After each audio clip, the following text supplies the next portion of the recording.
Good afternoon. I'd like to welcome everyone to the October 4th, 2022 Natchitoches Parish School Board Committee meeting. Before we get started today, though, I would like us all to take a moment of silence for the young man, Robert Lewis Walker II, who passed away this weekend. He was a junior at Natchitoches Central, and I do want to let his family, friends, the Natchitoches Central student body, and all of his teammates know that he is in our thoughts and our prayers. So please, let's take a moment.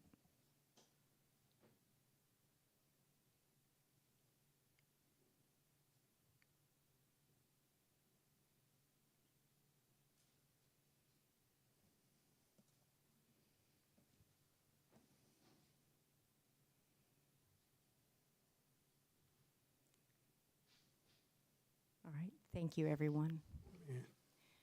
Ms. Revels, can we have a roll call? Yes. Mr. Danzy. Here. Mr. Matoir. Here. Mr. Benefiel. Here. Mr. Garner. Mr. Harris. Present. Mrs. Guidros. Here. Mrs. Broadway. Here. Mrs. McGaskey. Here. Ms. Palmer. Here. Ms. Phelps. And Ms. Harvey. Here. We have a quorum. All right. Thank you. And to get us started today, we'll start with the Superintendent Report. Thank you, Ms. Broadway. I want to let everyone know this is a slightly smaller superintendent report than usual because, as you know, we had a full meeting 2 weeks ago, so not a lot has happened. But I want to take you through a few items of interest. I wanted to make the board aware of something that we're doing that I think we've made you aware of before. I wanted to go in a little more detail. It's from the state. It took a legislative action to create it. It's called the Science of Reading. It's something that all of our K through 3 teachers who are core teachers will be endeavoring through this entire school year. It is very rigorous. It is very time consuming. We will be giving stipends at the completion of it, but I want to let everyone understand that this is not necessarily a Natchitoches Parish endeavor. This is a statewide endeavor, and the reason behind it is statewide we have 40% of our students who are not reading on grade level by 3rd grade. And what the Science of Reading says is basically the way that literacy has been taught in the state of Louisiana and actually much of the nation is not scientifically based. And so the Science of Reading is just that. It's reading, the teaching of reading based on the science. And the science is linguistics, neuropsychology, and also one other area of study. And they took all the research from that, and they basically said the way we are teaching students to read is effective, but it's only effective for the top 35% of students. You know, there are many students that you could teach them to read in the incorrect way, and they will still learn to read. But for the 65% of the rest of the population, they need what's called a structured literacy method. Structured literacy is not what we're used to. Many of you probably had readers when you were kids, and your kids maybe even had these readers where it says, "See Susie run, see Susie jump," and it's pictures of those things happening. Well, many students can pick up what's going on without actually learning to read. Structured literacy actually emphasizes the phonetics and things of that nature. It doesn't emphasize leveled readers. It emphasizes decodables.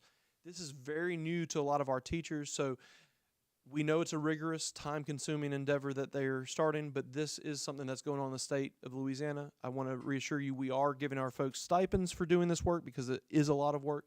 But I will point to one other thing before I move on, and that is the state of Mississippi did this along with many other things 10 years ago. And, you know, we kind of routinely in Louisiana like to mock Mississippi as we're 48th, they're 49th, or something of that nature. Because of this endeavor, one of these things they've done, they are now considered the fastest growing state in terms of literacy growth in the entire nation. So although this is a lot of work, we do think it is good work, and the state is supporting us with that. And so I just wanted to give you kind of a heads up on that you probably will hear a lot about this Science of Reading. Our teachers are diving headlong into it, but I can imagine that they aren't always as enthused as they would want to be because it is a lot, and it's on top of everything else. So I do want to just briefly mention COVID. We know that I give this report every month. COVID right now, we're only seeing very minimal positives. Right now, I think this past week we saw 6 positives. I can tell you I'm waiting to get y'all some data on the number of quarantines last year compared to where we are this year. not to say, oh, COVID's gone, but to tell you, look at what's going on in terms of keeping kids in schools. So we had 6 kids out this past week because they were COVID positive. But if you go back to this same time last year and you do the accumulation, we had hundreds of students due to quarantines that were not getting direct instruction. So I think that's a big win for our community and for our students. So very excited to see that. I was really excited Friday. Friday was the first day and the last day of our pay raise. First day in the sense it was the first day for our 9-month employees, but it was the last kind of piece left from the pay raise that y'all put into effect, I think about 7 months ago. I talked to Mr. Chadwick Harris earlier today, and I said, Chad, I'm sure you received a lot of calls because there was some calls about should it have been this, should it have been that. I said, but how many actual issues or corrections did you have to make? And he told me we made out of 800 employees. Well, actually, let me backtrack. For 9-month employees and 10-month, probably about 500, Mr. Walsham, you think? Out of 500 changes that every employee had to change to their salary, we only had 2 corrections that had to be made. And that's a testament to Mr. Wascom's team and all the hard work that they put in doing all that. We did have to have a lot of conversations just to explain some things, but in terms of actual missteps, only 2. And we very quickly corrected that for those 2 employees. I also want to take you through another thing that's come through the state of Louisiana, accountability changes. If you've been following Bessie, we do know that Dr. Brumley has successfully passed his K through 2 accountability. In the history of the state of Louisiana, we have never had accountability for those students and teachers who are in K through 2. That will be rolling out in the next few years to come. Next year will probably be a learning year or a pilot year, and then we'll see that come to complete fruition in the years to follow. At the October Bessie meeting, board members, if you have a feeling on the changes in accountability for high school, which would be massive, to say the least, it would change what high school looks like, then I will let you know that Bessie meeting is occurring October 11th, and they will be discussing possible changes to everything we do in high school. So it's a very monumental meeting, and we will be watching it closely. And superintendents around the state, we have been discussing and putting input towards that. On a very exciting note, I received a letter today from LMEA, that's the Louisiana Music Educators Association, that the Robert L. Wilhite Award of Excellence, which is given to a band program and instructor of music band programs and music educators of significance who challenge students serving historically underserved student populations and promote the highest standards of excellence. It's a very prestigious award, one of the most prestigious awards they give out from LMEA. Miss Alicia Hudlow received that the other day, and so we're going to be inviting her probably to the November board meeting to honor her, but we just received this morning, so I was very excited to hear that. That was for her work at Natchitoches Central, correct. She just moved, and now she's providing a pipeline of students for Natchitoches Central, so we're excited about that. The last thing I have, I don't know if this is on very many people's radar, but a few weeks ago, Miss Broadway came to me about an issue facing the community in Marthaville. Due to some changes through the Sabine Water District, we were informed that the fire safety infrastructure there, specifically the water, what's that called? The fire hydrant that's near the school, was not going to have enough pressure in the case of a fire. So we have been in close contact with the Sabine Water Board and also talking with the fire district out there, and we have enlisted our attorney to make contact with them to see if we can, not to see if, but to make sure that we have water pressure in the case of a catastrophic event such as a fire. And so today I was excited to hear that there may be a workaround, possibly the placement of a temporary water tank. So the fire hydrant would have water pressure. Again, this is in case of a fire. So we heard today from several people that those discussions are ongoing. So I have to thank Ms. Broadway for bringing that to our attention, because we did not know about that until she brought it to our attention. And I think there is action and movement on that issue. Well, and I want to thank everybody for, Dr. Eloy, Mr. Joe Stamey, and everybody within that is working together across the board to make sure that we're getting this critical need met for our community out there. I thank y'all for that so much. Yes, ma'am. And that was Mr. Shirley and Mr. Wascom as well. And that concludes my superintendent report for this month. Any questions? Oh, yes, I'm sorry. I think I just saw him walk in. So let me introduce this. I'm sorry, I forgot it was part of my superintendent report. We have talked numerous times. I know Ms. McGaskey has been very integral to this discussion, as well as Mr. McTwire. As y'all know, we thought we owned the MLK Head Start Center, and we have done a lot of research, and I will turn it over at this point to Mr. Murchison because he knows a whole lot more about who owns it, why they own it, and when this occurred. I was asked to check the title to the Central Trade School. I think that's how it's referred to. And if you look at the exhibit, you'll see an area that's outlined in red. It's kind of to the left side. And then an area that's pink or purple. And then an area in blue. All of those, and the area in orange, I believe. All of that area is actually owned by the state, the Louisiana State Board of Education. It took a long time to run down because the deeds rolled and governmental bodies' names change. But we found 3 instruments, 2 are deeds, the 2 tracks to the left,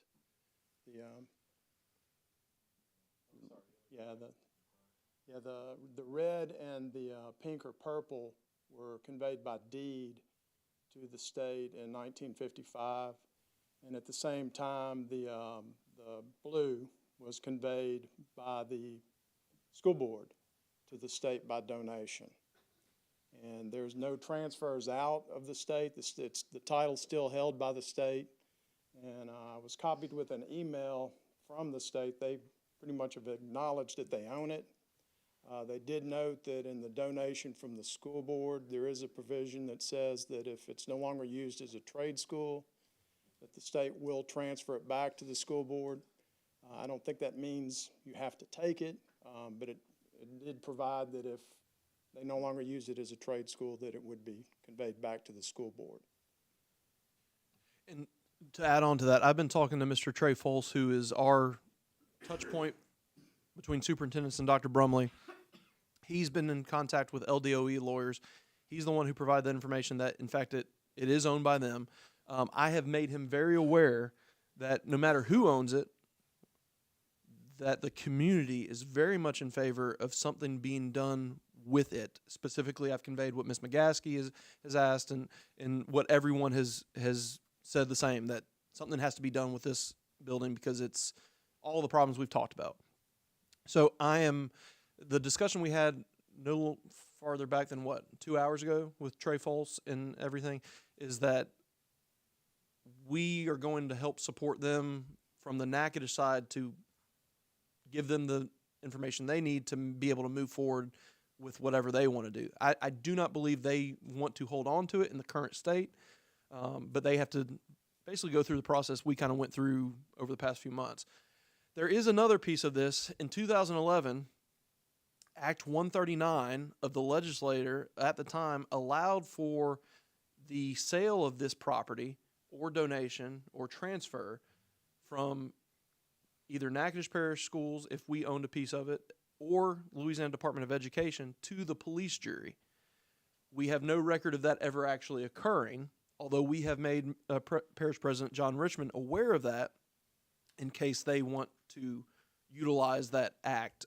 And as crazy as it sounds, there could be a possibility to work together, although I'm not going to speak for Parish President John Richmond on that.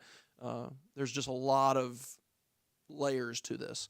But the good news as of right now is it is LDOE's property. They understand it's their property, and we are working with Dr. Brumley to come to some solution for the community.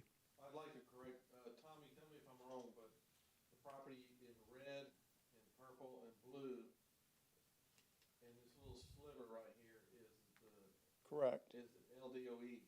We own the playground, That's correct. we own the parking lot, and we own all this property up next to the railroad track, this green, all the way up to the railroad track, we own all this. This encompasses about 7.3 acres or something like that. And the piece that was donated and can be given back to us is the blue, and that's where the small, like almost residential house looking that's collapsing in. But that is still owned by LDOE, but today is owned by LDOE. Yes. Now, the 1944, that school board, 55. The transfers were in 1955.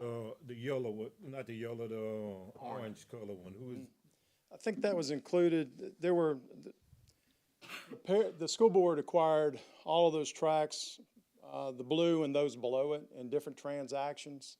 And in the transaction to the state, it included the blue and a part of the orange, and then that little sliver that you see outlined on what would be the south side. So I don't know if you can point to it. Yeah, that's outlined. Well, it's not north and, your map is not north and south. It'd be on the left side of the yellow. Yeah, that little sliver right. Yeah. So the tracks don't match up. What the school board acquired, they're described a certain way, and what was conveyed by the school board to the state, the descriptions don't match up. So it's going to be a part of all of the blue, part of the orange, and then that little strip of ground. So the school board conveyed a little strip, I think it was 12 feet wide, running from MLK to High Street. The rest of it, the school board would still own. Which is the playground, right? Really, it's the playground. And you can see. You can see it on the aerial if you. As we go below here, you can see this property here. So this is the property talking about. This is what we still owe. This is what we donated was this piece here, and maybe a piece of the existing building. But what we still own is still the playground. So we're still liable. They own everything around it. They own everything else.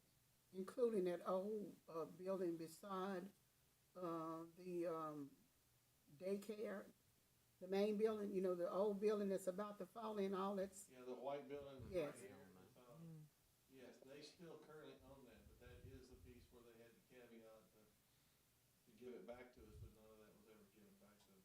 Yeah, all the buildings fronting on Martin Luther King are owned by the school board, And again, by the state. I want to reiterate, not only was this confirmed by Mr. Murchison, but it was again confirmed via email from the Department of Education. So, But we are still liable for keeping, maintaining the property that the part of it we own. We don't have to do any maintenance. Probably have to mow they probably have to mow the playground. And of course, you have there's a parking lot over here. It's actually still pretty clear, and then all this property here is ours as well. What I will say though is that we're going to have another conversation. Me and Mr. Fultz have been in contact constantly on this over the past week, and even if they say it takes them 6 months to be able to do whatever it is, one of the things I'm going to tell him is the community is very upset about the upkeep of this, and we had been mowing, but I mean, I don't think that's a big deal for the LDOE to let us put them in contact with Payne or whoever to mow the property. thank you so much for that. That's right. because That is definitely still a major concern about the upkeep, the grounds, keeping it mowed so it'll look at least as decent as possible, considering all the damage that's been done. At least keeping it mowed would help to keep it from looking so terribly bad. So we border on spending our money mowing somebody else's property, though. No, that's what I'm saying. I'm saying for them to, I'm conveying that information that they need to do that, however that needs to be done, and they know the sensitivity of these things. I would hope they would understand. And let me say this, we need to convey this message clearly to the public because perception is everything. Their perception is the school board still owns this thing. So if that's not conveyed clearly to the public, it's us letting that stuff go down like that. So We need to make sure that the public knows, however we put it out there, that we don't own what they thought we owned any longer. Well, there's a couple of things too to add to this conversation. We don't want to get back into the Clutcherville whirlpool where we keep having to make decisions. Let's make That's a right. plan. Let's stick to the plan. Number two, we have a new board that's going to be seated here in January. Let's have continuity between those two boards and not lose its information, because if I remember correctly, Mr. Matwire and Mr. Danzy, a lot of this was researched some years ago, was it not? That's right. It started.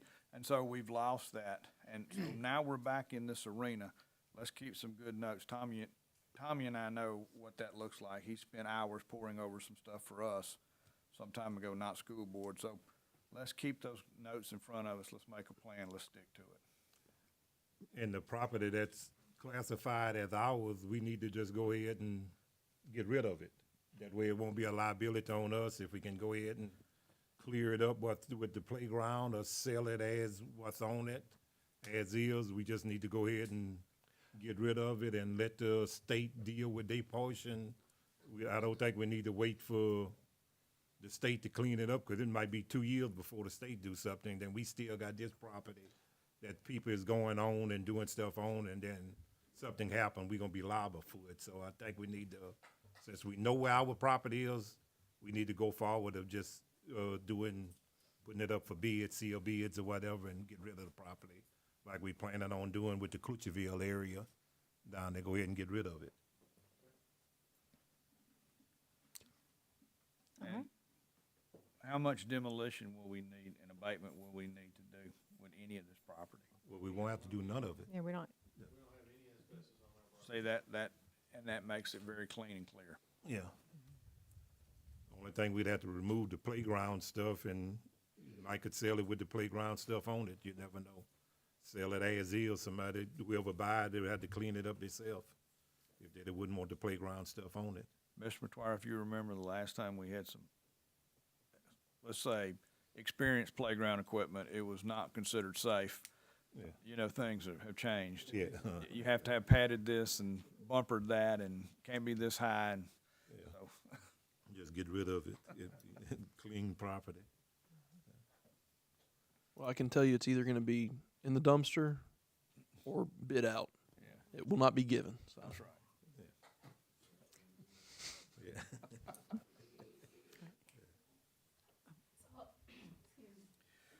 So how long are we looking to get this resolved?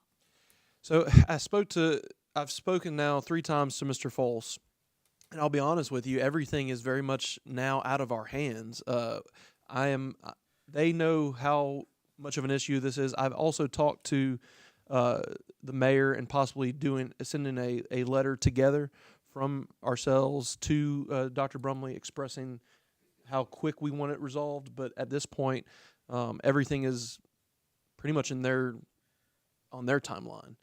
So we can push, we can pressure, but I imagine they would have to go through their board in order to sell something of this nature, and whether it's through Bessie or however they do it. I don't think the LDOE is not in the business as much as they were 50 or 60 years ago of owning property. So I am going to have a follow-up conversation with Mr. False, and we actually said we'll probably have to get our attorneys together to see exactly what the next steps are. But that conversation should occur in the next week or so. But as far as the next steps for LDOE being able to make a move, I can't answer for them yet. But at least we can put something out to the public so they'll know about the ownership, as Reverend Harris had indicated, so the school board will be clear as to that, Yes, ma'am. Okay. Thank you so much. Thank you. Thank you. All right. Move on to the consent agenda, and we have item 3C, out-of-state travel for Catrice LaCour. And Mr. LaCour is here, but I can speak to you on this. This is an orchestra trip to Disney World. They will be competing. And Mr. LaCour, I'm still chaperoning, correct? So, yeah, this is in, where are we looking at?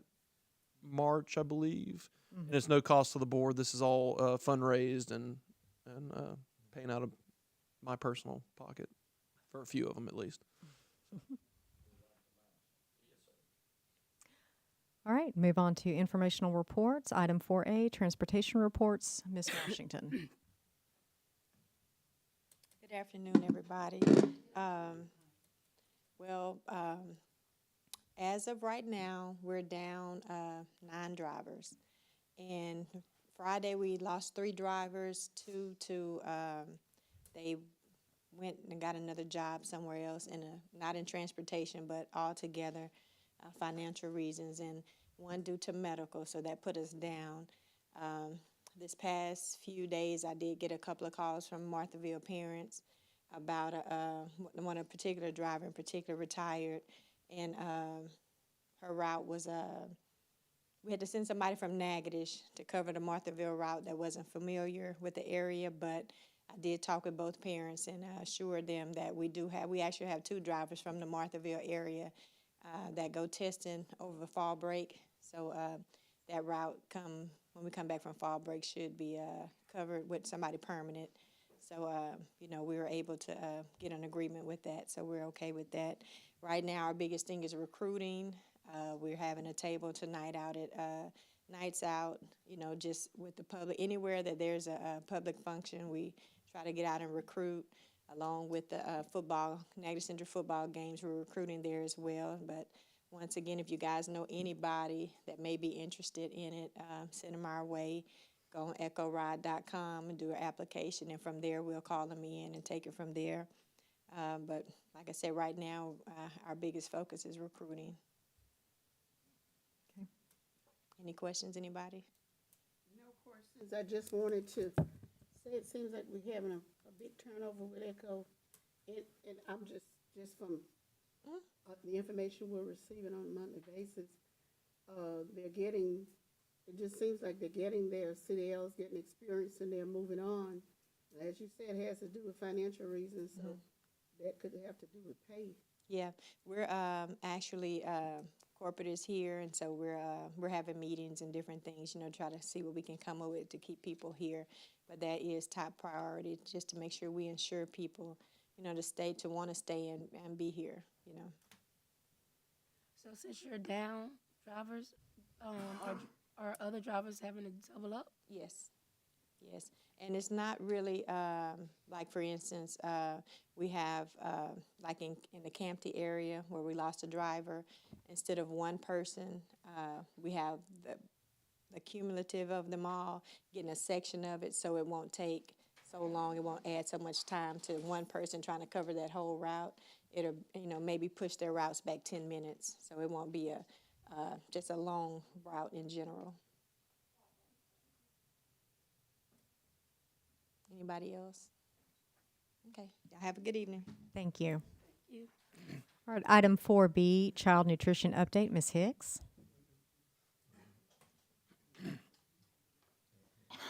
Good evening.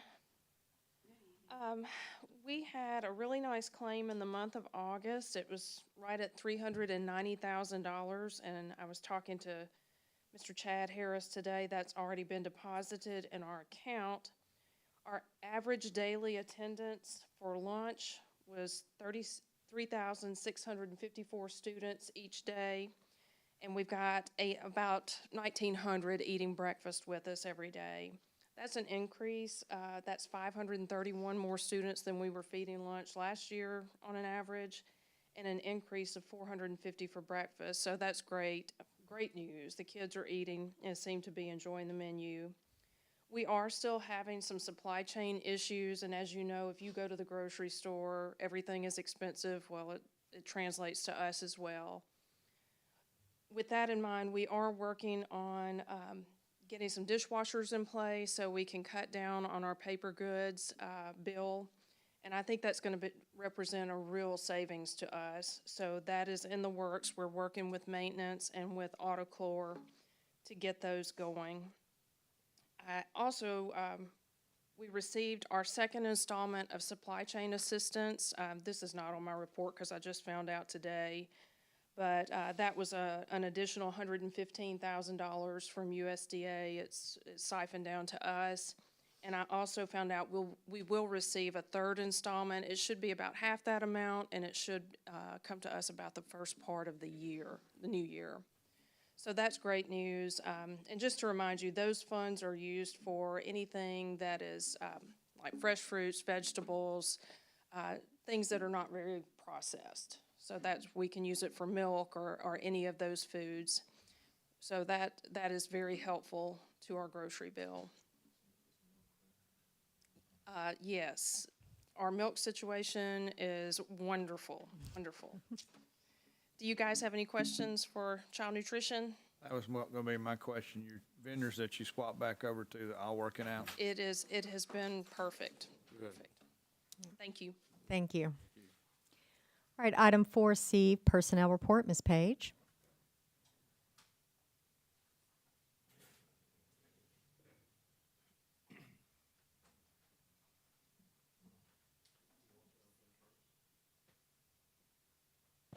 Good evening. So I am happy to report that based on our recruiting efforts, our ad campaigns, our stipends, the grandmothers who told their granddaughters and grandsons about our commercials, that is actually the truth. We have some of the sweetest new employees because their grandmothers told them about an advertisement that they saw on TV. I'd like to say that we went to 11 universities and we obtained information from 73 candidates. And I'd like to say it like that because we recruited on the airplane, we recruited at every restaurant, we recruit anywhere we go, but we were able to get their information on those trips from 73 people. And I was trying to figure out a way to give you enough information without giving you too much information. And being that I was an elementary teacher, I thought a visual might help for those who don't know the difference between non-certified with credentials, without credentials, those people who have a level 1, those people who are on a PL1 and all of that. So I tried to show the steps. A non-certified person could be a person with a high school diploma. Thank God we don't deal in that, not often. But it could be a person with a degree, but who does not have any credentials, teaching credentials. They could have a master's degree, they could be an attorney, they could be a lot of things, but they don't have teaching credentials. So I want to specify the differences here. Then we have the temporary authority to teach. You hear a lot of people talk about, obtaining a TAT. Well, it's the first step toward certification. It is not certification, but it's the minimum requirement. And we have PLs, those people who graduate from the TAT to the PL, as you step up. And then level 1. Why they call it level 1, I don't know, but, for you, that's certification. That's the goal. And so if we go to the next page, I thought the simplest way without trying to encumber you with all of those numbers that are definitely fluid, it would be so confusing. I thought if we would just show you that from 21 until today, our certified numbers have gone from 72% to the 80%. Our PL teachers from 3% to 2%. Our TAT from 6% to 11%. And our non-certified people has gone down from 19% to 7%. And we just think that's a real big deal. Great number. Great number. So when you look at that, do you have any questions? Because yes, ma'am. Okay. What is the difference between the TAT and the PL license? Like between the TAT and the practitioner's license? Have the practitioner's license passed all their exams and they're just don't have the classes, or are they still waiting on to take something? Because they're not fully certified yet, Right, right? right. None of those What- are certified except for certified people. Right. So the TAT would be the minimum requirement. Okay, so, see, and this is what I didn't want to get into. Prior to the latest legislation, you had to take some tests, some prerequisites, some you had to meet some core requirements. Right, like the Yes. Praxis 1 and 2 at the time. Right, right, right. Okay, so now the PL, you have different levels of that. It depends on whether or not you are trying to get certified only.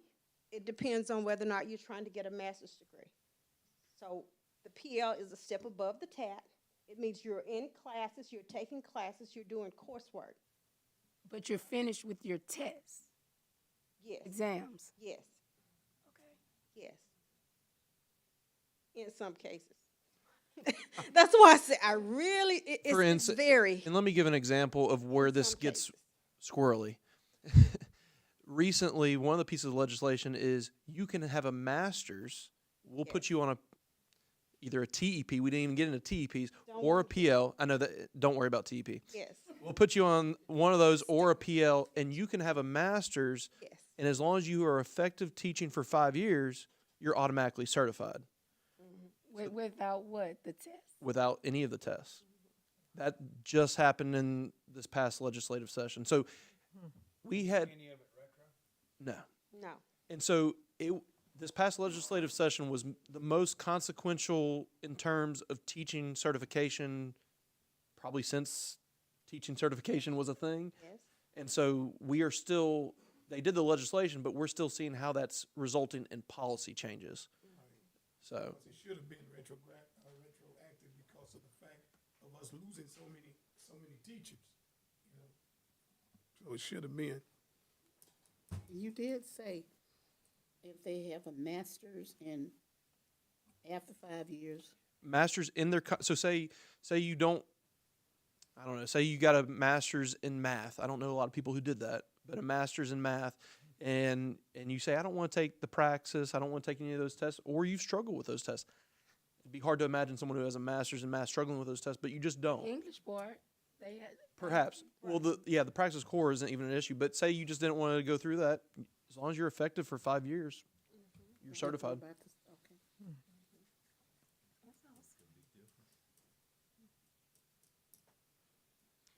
All right, any further discussion, questions? I know Ms. Wine back. She's a guru in this stuff. Yes, she is. And she's so actually gonna be I would like speaking- to say that she is the one. Now, we talk all day, morning, noon, night, weekends, holidays, but the work, she is the one. She's the one breathing down their throats. She's the one over there with the paper. She's the one saying, you need to change this. This is not your birthday. You were not born in 2021. This is not your social. You don't have enough numbers, or, she is the one who is going to them, collecting the right documents. She is the one saying to them, I understand this is hard, but we can help you. And she's always calm. And there's never been a day, I don't care what kind of day we've had. I mean, I don't care what kind. I'll say, Miss Winder, we'll start tomorrow. No, ma'am, I'm going to, and this is the way she speaks. We're going to do it today. I don't like to leave. And so she is going to have it submitted every single day. There's not a day's delay. And because of her efforts, we're able to show you this. She is the one who's just, oh my God. She's taking care of the tuition exemption, submitting that to Ms. Page, I Ms. hate to Rachel. interrupt you, I'm but sorry. it was Miss Widener. It was also Miss Nolly, and it was also Linda Page. So I love all of y'all, but it was 100% a Herculean effort on all three of y'all's, because they are probably the last three employees who leave here every day of every week. So Thank you. So as I was saying, between the initial applications, the renewals, the tuition, the practice reimbursements, the name changes in some cases, she's had her hand on over 200 applications. And when I tell you sometimes it takes 6 visits to get one thing done. That's what we mean. So please know the effort that has gone into this happening. Thank you. Thank you. And we really do want to thank you all for your efforts, because what you showed us just from last year to this year, that's tremendous. Thank y'all so much.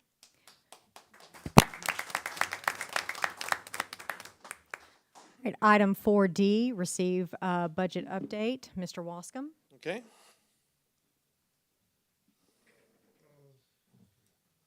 I'd like to present the budget as of the end of August.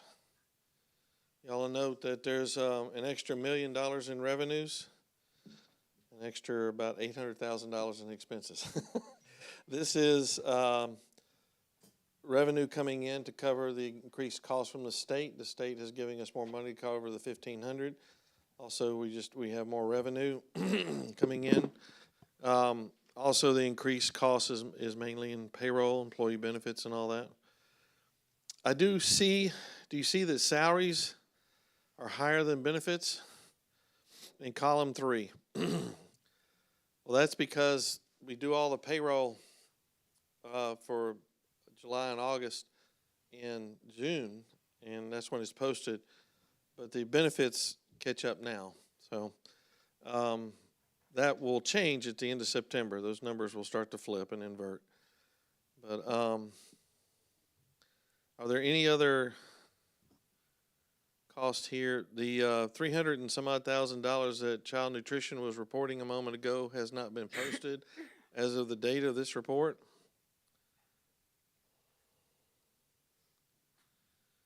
Title I, and the revenues have not been posted. Our first 3 months are a little difficult sometimes. We're still trying to shut down last year. So some of the postings for ESSER and Title I have not made it to be posted yet. But I can tell you that the expense line right here in column 3 will eventually show up here as revenue. Those two will always be equal by the time of the year, end of the year. For ESSER, for Title I, ESSER 2, and also ESSER 3. There's really not much activity in those accounts right now, but next month you'll start to see that change. I am also proud to report that there was a $2,777,000 surplus in last year's budget. That money will be in general fund. That money will be added to the reserves, which right off the top of my head is bringing it in like the $9.4 million range. We are required to keep 7.5% to 10% money of our budget in reserves. That's our goal. This definitely exceeds that. So we are now have recovered from some of the past. We are now have met our need for reserves by a legislative audit request. It's a request. It's not. They do kind of snarl at you if you don't get in the 7.5% to 10% of your budget in reserves. But it's not something you have to have in order to live. But they just want that cushion there for each of our school boards. So it took about 2 years or so since I've been here. I know we had some positives from the past. It was really a journey I believe Steve Solomon started to start to turn around, because we were losing money for many years, and now we now seem to be positive. I guess Russ and some of y'all have been here a while would remember that. But we are now close, well, about $600,000 away from $10 million in reserves. That's great. So that is great. Audit has already begun. She is hoping to have our audit done by sometime after Thanksgiving. So maybe by December, she may be able to present the audit for June 30th. So anyhow. Wonderful. Okay, and that concludes my budget. Are there any other questions? All right. Thank you very much. Item 4E, maintenance report. Mr. Shirley.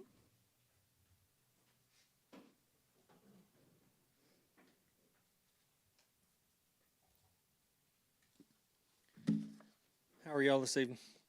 Good. Good. I have a relatively short report, kind of like Dr. Eloy did. Some of the highlights I want to touch on, we met at Clucheville today. Me, Mr. McGuire, Mr. Wascom.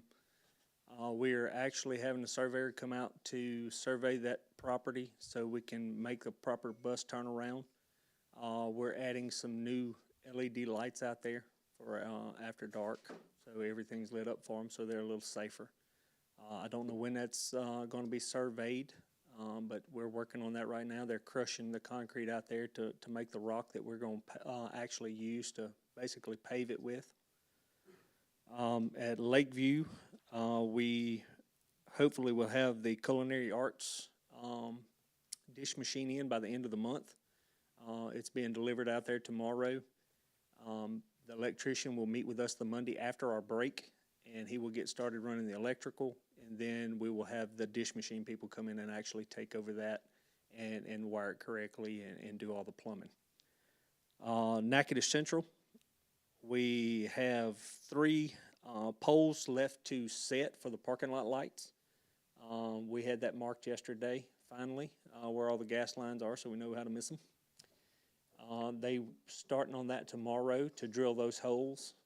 They have actually picked up their laydown yard. If you hadn't noticed that, it's actually starting to look again like a campus and not a big construction zone. They're moving out of some of the buildings slowly, completing these projects. They've already moved into, I think, their final stage, which is the old field house. They've already started ripping and tearing in there. And the last thing that I want to report on is we got the car line at Magnet. We had rock delivered. We spread that rock this past week. We got all those holes filled in, and hopefully we don't have any more injured cars. Does anybody have any questions? Yes, can you give us an update on the fencing around the preschool area out at Marthaville? Oh, yes, ma'am. It is on order. It's on order. We're waiting on it to come in. Actually, one of those areas has already been ordered. It was ordered previously. We're just waiting on the gate to come in. Okay. And we added the rest of it to it, and he's already ordered that. So hopefully in the next week or two, we'll have that up and going. Wonderful. And what about the gate to the oxidation pond? Is that secured? I think it might have been open inadvertently. First I've heard of it. So, but I will check on it tomorrow. Thank you I got very 2 much. guys going out there to work on something. I'll get them to check it. Yeah, get them to check it. Perfect. Thank you. You're welcome. Anything else? All right, you have a good evening. All right, thank you. Item 4F, sales tax report. Mr. Wascom.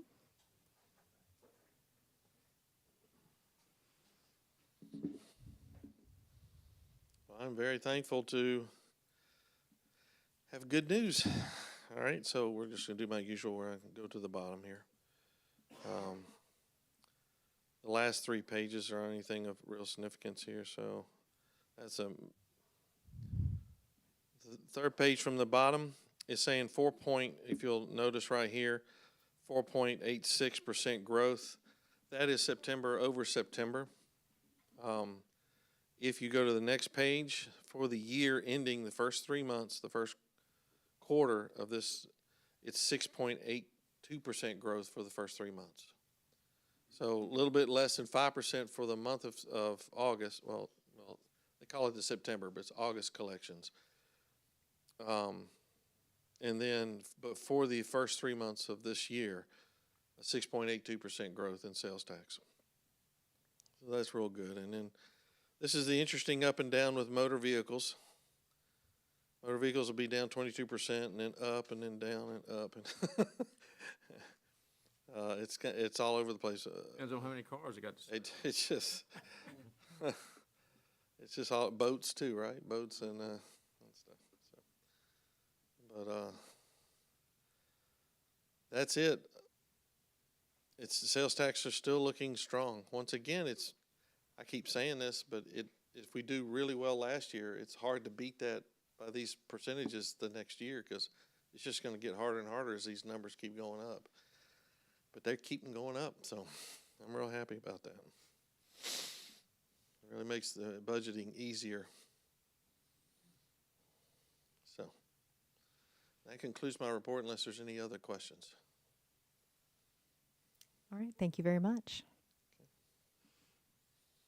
Okay, that brings us to 5, Finance, Facilities, Service, and Insurance. Mr. Dancy. You only have one item on there, and if you look at your information that we had a new technology center for Nchs School Board, the bids, and Pat Williams Construction is a low bidder on that. So Once again, this is funded by ESSER 3 funds. We were estimating this was going to cost $5 million, and Pat Williams came through at $4.199 million. He has been a contractor of ours in the past, Provençal Elementary, Junior High, and several others.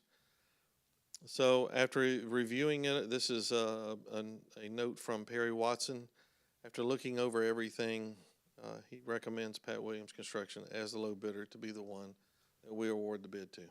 Now, that's the true bid that we're not gonna have them giving this bid and then they start on it, then they're gonna want change orders and stuff. I know some contractors, they'll put a lower bid and then they'll start change order here, change order there, and they're not really end up more than what the original bid, the $5 million, and that's what, 'cause we had ran into that when we was building Fairview Alpha School up there. So I mean, and did a low bid, and then we actually had this conversation, and one of the things that we're enthused about is Mr. Wascom and myself will be on build site every single day. So we had that same kind of trepidation, but we feel like we can keep a very, very close eye on this build. Russ, what do you remember about the build out last time with them? we didn't have that problem at Provençal. Okay. We generally are the ones in. We only had so much money, so he had to stay in budget. Okay. We didn't have any money. It was the bid, the bond. Yeah. Well, a lot of that. When they started, and then they come and say, well, we think the dough need to go here, and then it was an extra $10,000 to move the dough, because they decided to move the dough to get the bid up, say to leave it where it was. So that's why I was just, leery about that. That's correct. If they did stuff for us, That's we're not correct. there. Generally, though, we're like, as it comes to Nchs Central, we were in charge of all the change orders. Okay. Like, for instance, the light poles that we talked about, we realized nobody had planned out light poles in the new parking lot going out to the new field house. We did a change order to add that. Now, there was one that was forced on us by the fire marshal, where we had to build a blockhouse that was tornado-proof. That was $415,000. But that, once again, that was neither us nor the contractor. But the desk as long as it's ours, as long as it's ours. It was with Fairview Alpha. It actually was the contractor wanting to do this to it. Then it didn't go up on the Natchitoches Central. That actually came from I think Ms. Broadway. You brought that to our attention about the lighting. How dark it was. Yeah. So I mean that was all much y'all. needed. Yeah, but a lot of it has to do with the structure, material spec'd in, and the architecture work on the front end. And so the poles were a miss, but we corrected them when it was inexpensive. Right. And we could afford it. But yeah, you don't want to get too far down the plan and then turn around, oh yeah, by the way, if you really want this to work, this is what it's going to cost you. I agree with you, Mr. Starr. Okay. And Mr. Watson has done several, architecture for us. He's done a great job. Yeah, that team does a great job. Do a good job. That concludes finance. All right, thank you, Mr. Dancy. That brings us to item 7, the executive report. Item 7A, homeschool children and the Natchitoches Parish School Board sports. And we have had a history of working with children who were homeschooled and participating in sports within our district. And it was recently brought to my attention that that has been suspended. And so I was bringing it to the board for discussion. And I do understand that we also have some individuals who would like to speak on the matter as well. Dr. Eloy, did you want to start off? So there's some things I guess I can't share. Some ongoing legal matters, which I think the board's aware of, but I'll leave it at that. But no, basically, right now we have no policy, and so contacting our attorneys, also discussing this. The main group that I discuss things with in terms of superintendency and policy is obviously Hammonds and Sills. And then also Region 6, 7, and 8 of superintendents. And Region 6, 7, and 8 basically encompasses, it's not completely accurate, but it basically encompasses the area of Louisiana north of I-10. What I was told by those superintendents, and I think sometimes there may be some discrepancy of what the superintendents say and then maybe what's going on at a school level, but as my understanding goes, there was only around 2 out of the 30 who were currently allowing it. Of those 2, one was allowing it at only a junior high level, which for those of you who don't know, junior high, I kind of jokingly refer to junior high sports as the Wild West because there's no governing body of it. LHSAA, governing body of the high school athletics, I believe there's one parish, and I cannot recount for you, one parish who responded to my request that said they were. Now, I will tell you, not everyone responded, but the overwhelming majority are not allowing it for differing reasons depending on their context, and they'd have to answer as to their differing reasons. I can tell you there was a 2012 act of the legislature. If y'all remember, Tim Tebow, famous college athlete, professional athlete, in Florida they did allow this. In fact, it's called the Tim Tebow Rule because Tim Tebow was a famous homeschool athlete. They allowed it. Louisiana kind of mimicked that Florida law and adopted it. In 2013, though, that law was taken to the Louisiana Supreme Court, and it was ruled unconstitutional, not for United States unconstitutional, but unconstitutional for our Louisiana state constitution. And so what LHSAA has said is they are not going to demand or dictate. They are going to leave it up to individual districts and or schools. And so, again, I spoke to everyone in our contiguous area, which is Region 6 and 7, and then Region 8, and there was only those few. Right now, there is no board policy that dictates, so I'm seeking board direction in terms of where y'all would like to go with this. All right. Well, I just wanted to say, I know that in the past that we have done we've done very well working with homeschool communities and allowing those children to participate in sports. And I felt like that was a great partnership that we had because it is a way to support the children in our community. We know that sports can be very beneficial for a variety of reasons. And it was a wonderful way for us to partner with those families and allow those children to reap those benefits.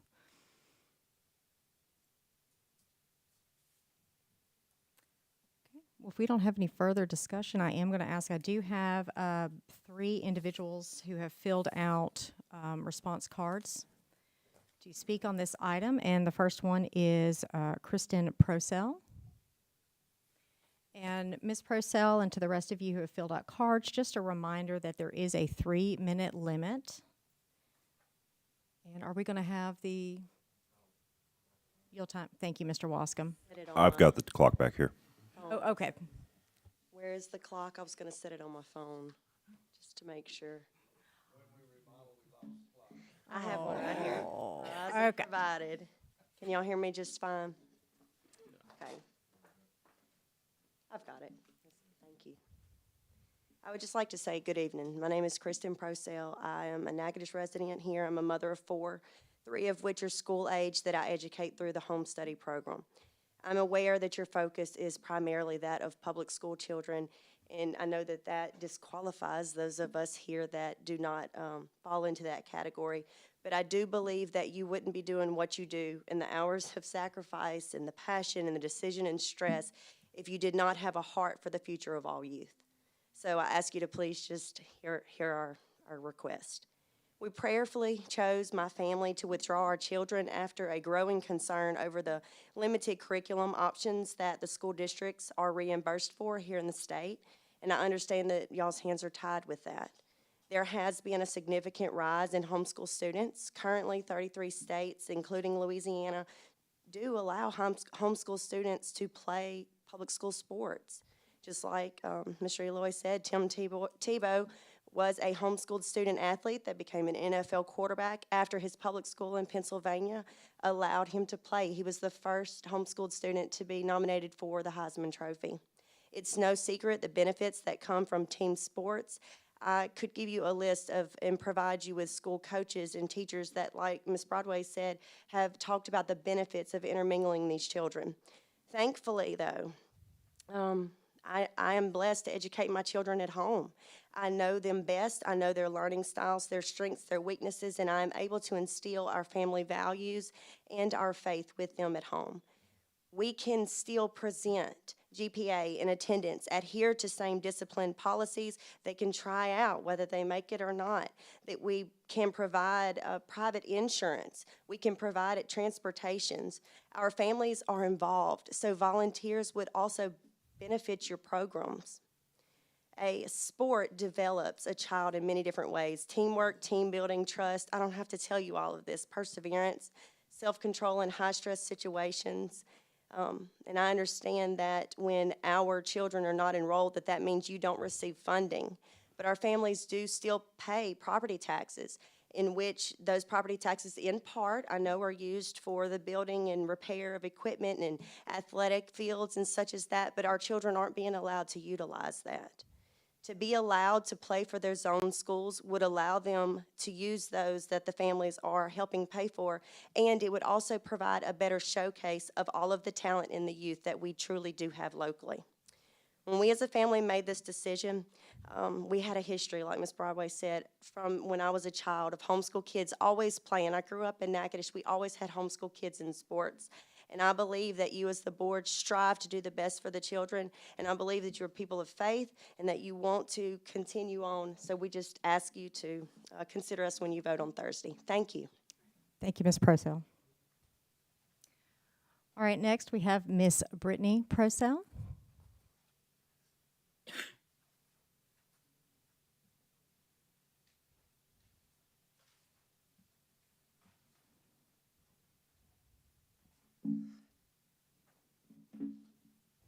Hi, I'm Brittany Prosell. I am a mother of 3.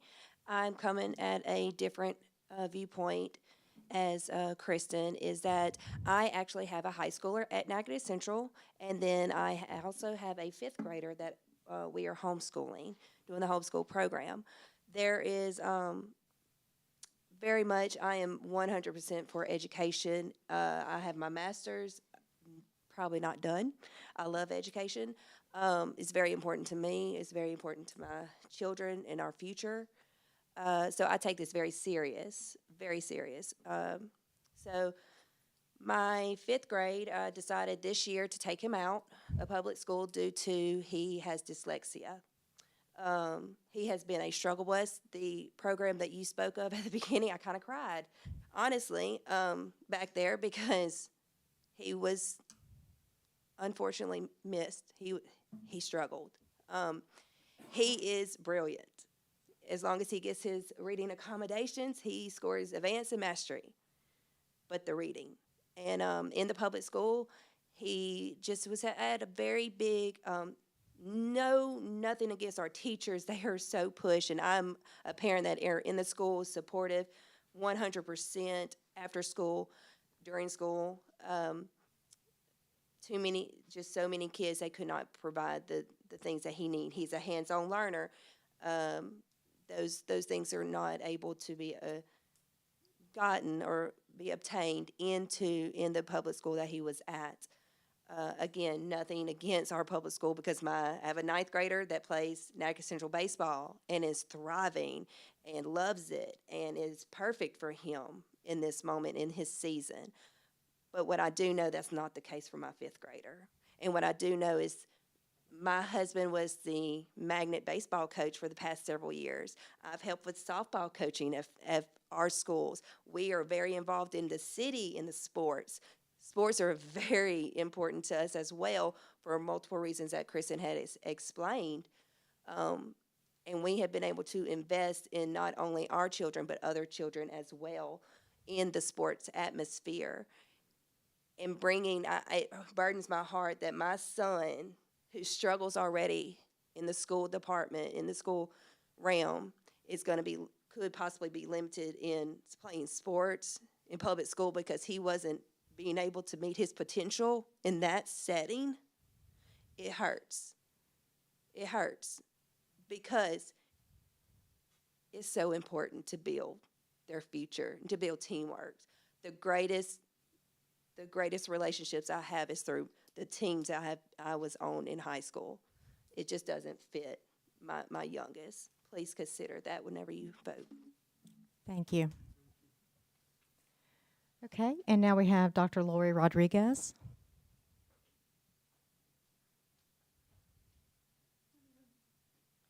Thank you for letting us talk today about homeschooling, and nice to meet all the people that have been representing us. I'm Laurie Rodriguez, and I have been homeschooling for many, many, many years. I have a 26-year-old all the way down to a 4-year-old. So I've seen this yes, so we have some years we've homeschooled, some years we've gone to public school. We appreciate the schooling that y'all provide and all the work that you do. But some years we've had to pull them out and do different things. We also have, I'm a physician, so I get to see some of the pulse of the community. And it's a pulse of fear right now. A lot of people have pulled out their kids because they're afraid. They're afraid of everything. They're afraid of COVID. They're afraid of germs, of bullying, social situations, the violence, people being bullied, social bullying. I have one child that has anxiety really bad, worse than me right now. And he would not go to school. I could not get him to get out the door. And we've had police come in. It's difficult. It's frustrating. So every child is a different situation. And I think that when we consider homeschooling, you usually put them in a box, well, they're just trying to stay away from our agenda or our politics or whatever. But there's so many reasons, the dyslexia, the anxiety, just situations that people have with their health, where they homeschool. And sports is so critical. It bridges gaps. It gets them out of their anxiety. And it builds teamwork. We've got this polarized situation right now in our community. And when they get together on a team, they're forever friends. Forever friends, like even into the future. So I think it's just bigger than just our schooling and teams and whether they should be allowed to play on this sport or this team in this school district, all those things. I think that we need to really consider our community in the long run.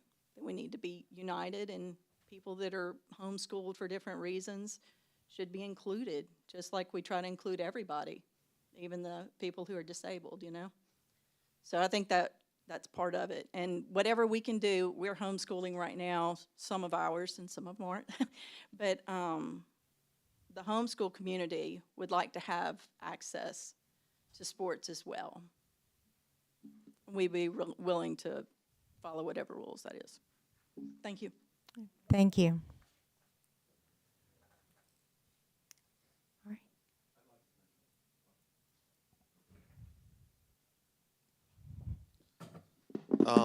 One of the things that the board needs to also consider is we do pour a lot of our own our money out of our budget into these athletic facilities, and it's very important. And of course, we do get this from tax money, and it's from everybody, like they said.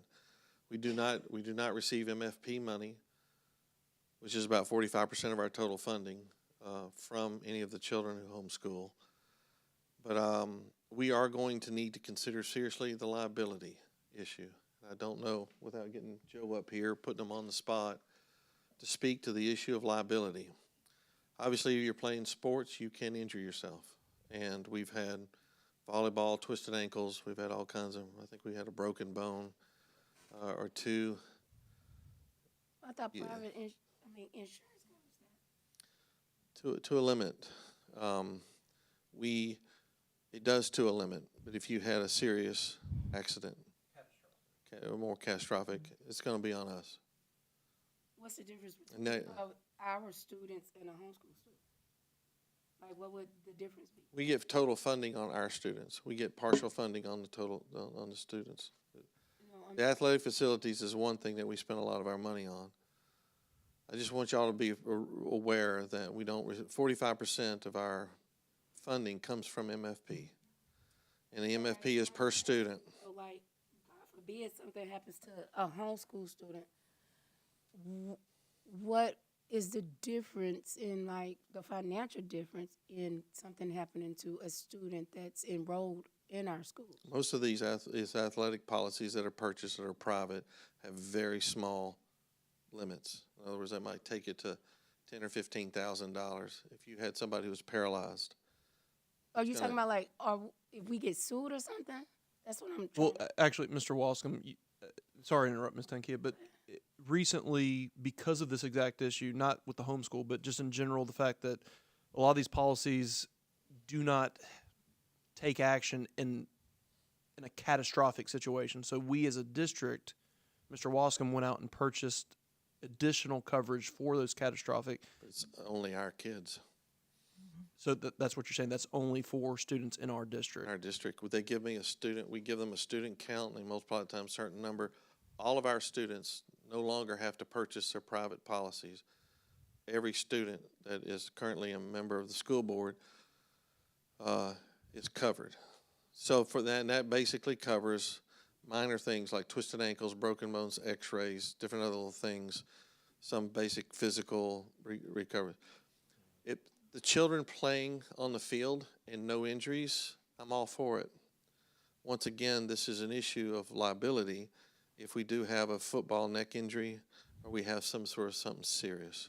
And I think we'd have Joe, to give I'm not Joe an some expert. time I think to- Joe might be one, but I want the board to understand. I haven't actually reached out to see what it would cost for us to pay to cover these students. I haven't done that yet. They are currently not, they would not be covered. Officially. Yes. Right, if they bought their own private policy, that'd be one thing, but I personally need to see the limits of those policies. And I think we would, before we bring Joe up here, because I don't think he was expecting this tonight. Joe, would you agree we probably need to give you some time to, okay.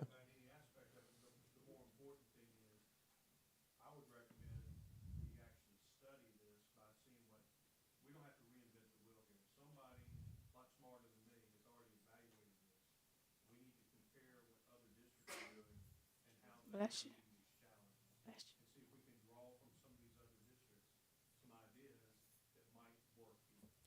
you. And I think to some extent, and again, this was not a, Ms. Broadway brought this to me, so I went and reached out. I have two separate groups that I reach out to, that group of 6, 7, and 8, which, again, I think about 15 responded to me. Of those 15 districts, as I said before, 2 said they were doing it, but in 2 different ways, and it seemed very much, and I'm not going to name the districts because I don't want to put them in the forefront, but it felt very much they were doing it in a non-formal capacity. They were not, I don't think they were addressing the concerns of Mr. Wascom. I did reach out to some districts down south. I got a few answers. None of them were doing it, but I did not get any large number from that. The person I did reach out to, who I think has a more collective knowledge about this, was John Geis, and our friends at LSBA, and it was their point that they didn't know of any districts doing that. Now, I do know of, like I said, those 2. Now, John Geis, and I'm not saying he's the expert. He would say he's not the expert, but he does do business around the state, and this probably deals with some of these things. But I do think whether it's Thursday or if we need to take more time to, if we would need a table, and I'm not saying that's what anyone wants to do, but if we needed to, that would give me until November to collect a greater sample size of what is, in that time period, I could literally find out what every district in the state is doing. I know that isn't necessarily on a quick timetable, but it would give us a better sample size of an informed decision, Right. which I would hope that parents would appreciate as well, that we're not trying to be outliers in this. Right. I just don't want the board to vote one way or the other without discussion of the financial impact on us about this, because I would like to see all these kids and join in. I do, but personally, but I need to know that it doesn't cost us too much. Go ahead. Well, I understand that we're talking just athletics, but not every child is an athlete. We have children who may be interested in FFA and that type thing. While we're researching, can we check to see if they can participate in some of those? So my concern, and can I preface this by saying that I believe in school choice. whether you go to a private school, a public school, or homeschool, that is a family decision, and I am not someone who looks ill upon someone else because I'm the public school guy and you're not doing that. I want to make that clear. Every family's choice is their family's choice. That being said, I have to advocate on behalf of the public school district. I want to be clear about that. My concern with that, Ms. Rhonda, is that there's several things that we offer by virtue of our size and things of that nature. And so at first blush, I look at FFA and things of that nature and I say, why can't we do those? But then the question I ask myself is, if this school or homeschool group doesn't offer calculus, is this a slippery slope situation where we could get in the situation of we are not being funded, but we're offering all these things? Now, that may not be a fair argument, and typically slippery slopes aren't, but I just have to mention that because it is something kind of in my mind that if we start with sports, does it then go to extracurriculars? Because, for instance, choir, orchestra, it is an extracurricular, but it's also an instructional class. I don't know where this is now. I will tell you, I looked on board docs, which Ms. Kanika will tell you, we can search all policies in our state. I was not able to find, and that's one thing I asked. I said, does anyone have a policy on this? I can't find a school district that has a policy in writing for or against it. It seems like all of this is being left up to superintendent in schools, and I'm not advocating for it to stay that way, but I don't have a sample of any district with a policy on the books that says anything about it. So, sorry. Let me say this. We had an incident that went down. The parent chose not to take out the insurance. Thank you that now we do have an insurance. At that particular time, the parent had a good job. He put it on their insurance.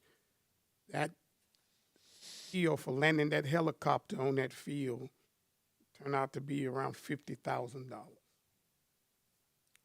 And they came back, and I helped broker that situation, that they came back, and we helped to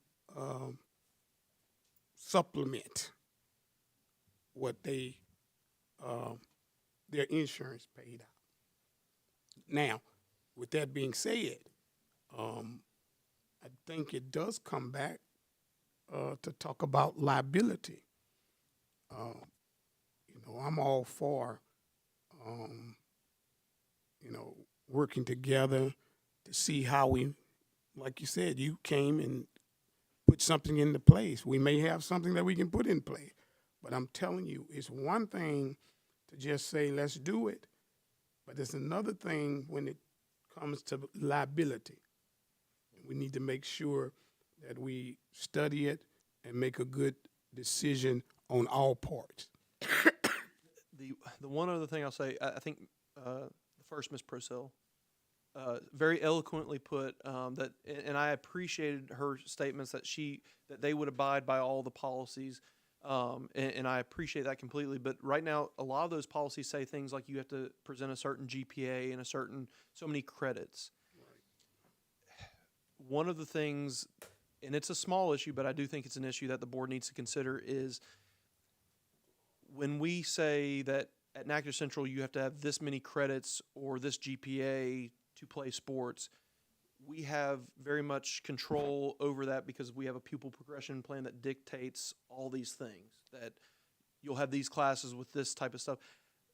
It's not saying homeschool is good, bad, or otherwise. It's saying we don't have that same sort of institutional control to determine if the student playing football at Natchitoches Central has a 4.0 from a homeschool. Is that equal to the 4.0 at Central? Is it being done the same way? Are their policies the same? And those students who are not allowed to play at Central because they have a GPA that's too low, are they being injured by the fact that they are being held to not a bigger standard or more rigorous standard, but a different standard than at these other schools that we don't have institutional control over? And so I just think that's an equity issue in terms of when we deem someone eligible, are we deeming them eligible based on the same criteria between homeschool and our schools? Mr. Stamey, I'm sorry. One thing we certainly need to do is make sure that from a compliance standpoint, that whatever we decide to do is reviewed and approved by the NHSAA. Right. Louisiana High School Athletic Association, at the end of the day, if it's not done right, they can deem a player to be ineligible and cause a forfeiture of however many games that person played in, which creates a problem for the entire team, the entire system. So we have a lot of T's to cross and I's to dot to ensure that even with regard to governing authorities outside our own are in agreement with whatever plan we go forward with. So it does, I think it's an important concept, and it's an important concept that we all personally want to support, but for liability and legal reasons, we have to cross some T's and dot some I's. And I think Dr. Rodriguez mentioned being good partners, and I always want to be a good partner, but I think sometimes, to Joe's point, there are so many T's to cross and I's to dot, which we're not against doing the work. It's just sometimes being the bad guy isn't because you want to be a bad guy, is how I would put that. We want to be good partners, but we have to go through the proper channels to see if we can do that while being fiscally responsible, by providing for liability, by doing all these things and all that. So I heard everything y'all said, and I hope y'all realize, I believe everyone on this board did, but I do realize that, and I hope the community realizes, it's not always as easy as just saying yes. And I'm sorry, Mr. Matoir. Yeah, what I was thinking about, okay, if we let homeschool kids come there, we have a child that been in school or public school all the time. Okay, my child can be picked to be on the team, his homeschool child be picked over my child. Are we being fair to the public school kids by not letting them play sports, because so many can play? They might be both equal in the sports, but then we let this homeschool kid play and keep that public school kid from not there. Take a spot on the roster. Yeah, and stuff. And then we got an argument, because you know what the parents gonna say. And like I say, I always shoot from the hip. I feel like if the school not good enough for you to be taught there, sports is not good enough for you to play there. And that's my feeling about it. And may I say something? I was listening to all the comments made by everybody, and my concern is, and I heard what Ms. Rhonda said about allowing them, the homeschool kids, and we want to be inclusive, not exclusive. But if you make the choice to homeschool your child, then there are consequences involved. I'm saying consequences maybe not be the right word to say, but we don't get the MFP monies that we would get from a public school child. And so why, if you chose, and I understand all the reasons involved, but why should they have the same access as a child that attends public school? And I don't want to be a person saying we exclude a child, but you were saying about the other activities, extracurricular activities.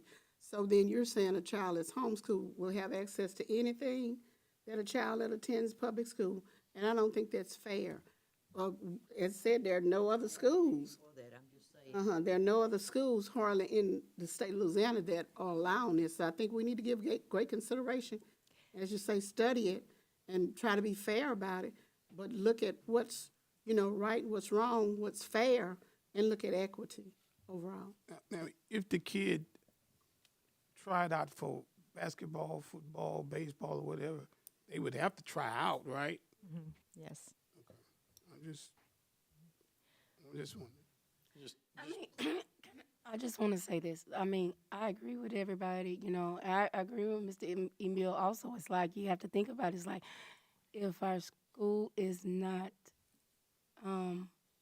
up to par to your standards, then why sports? But on the other hand, what if we miss out on a child and maybe the child might start coming, playing, making friends, enjoying, and say, Mom, Dad, I want to go to public school. It's, we got to weigh it. I mean, it could go both ways. I think to your point, it's a complex issue. It is. Yeah, that's It exactly what I is. was fixing to say. I think there's a lot of components to it. I don't think it's something that we can resolve without doing further investigation. 'Cause, I mean, to your point, there is a liability issue, but I don't think that necessarily means that that's not something that we can't find a solution for. When we're talking about MFP monies and the students as well, most of these sports are self-funded. You know, there's a lot of fundraising that goes on from the student and the parent. Now, of course, the coaches are paid, but outside of that, the majority of the monies that buy the uniforms, that pay for transportation and things like that, that is self-generated funds. And so, Not football. well, now football might be a little different story, but also, if I understand correctly, football is funded through BRE. Is that, and that is something that people pay through their property taxes, whether they attend the school or not. So, I mean, I think that there are some concerns. I think there's some more investigation and some more study that needs to go into it, but it is a complex issue, and I think it is something that we need to, I think it's worth digging into, because it is something that we've done for a very long time in Natchitoches Parish. We have allowed children to play on our teams. It might not have been as widely known, but we were. And I think for the most part, it's been great partnerships, and people on both sides of the fence, if you will, have reaped those benefits. And we do look at, I mean, these are our children in our community, and we really do want the best for them. But of course, we do need to be responsible. We need to protect the district as well. And so that's why I think this is something that's worth us digging into a little further. And let's see what we can do for the best for everyone. I will say that the facilities were built with bond money, Right. which everybody pays with. Most of the equipment and stuff comes through BRE, which everybody pays for. The teachers are not, it's not that way. Teachers, all their benefits, all the time for training and all the stuff we put in, our investment in teachers is not compensated through those means. Correct. So all the coaches, and we have a substantial, like almost every football, even at junior high, it's like a head coach and 2 assistants. And I'm like, oh, good The Lord. stipend, huh? It gets expensive. Yeah. It's really quite expensive. So it gets to where, how do you overcome that? And then another thing is the cost of insurance comes out of the MFP. Well, I think cost of insurance, maybe we can look at that a little differently, because I know that, you know, when your student is a student athlete, there is an option for them to purchase their own insurance if they don't have private insurance. And I'm sure that there's additional insurances that are needed, but maybe that's something that we can investigate, see what that cost is, and that could be something that it could be the responsibility of the parent or guardian of the homeschooled child. I want everybody to understand with that.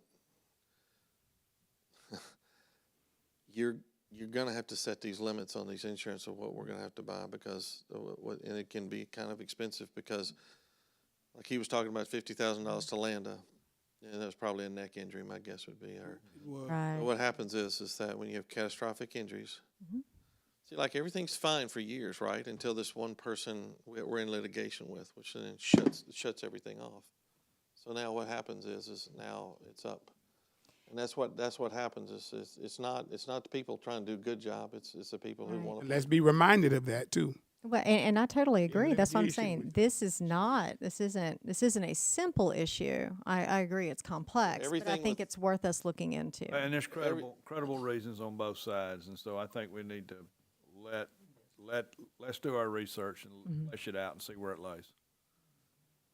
I'd like to be a part of those discussions. Okay, thank you. Thank you.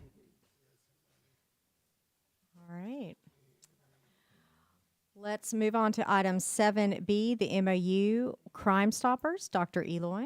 Yes, ma'am. Mr. Wascom and I, I guess it was the first 2 weeks of school, we went to the Summit for School Safety. And Lee, if you go to the second page, I think that's summarizes the best. So right there.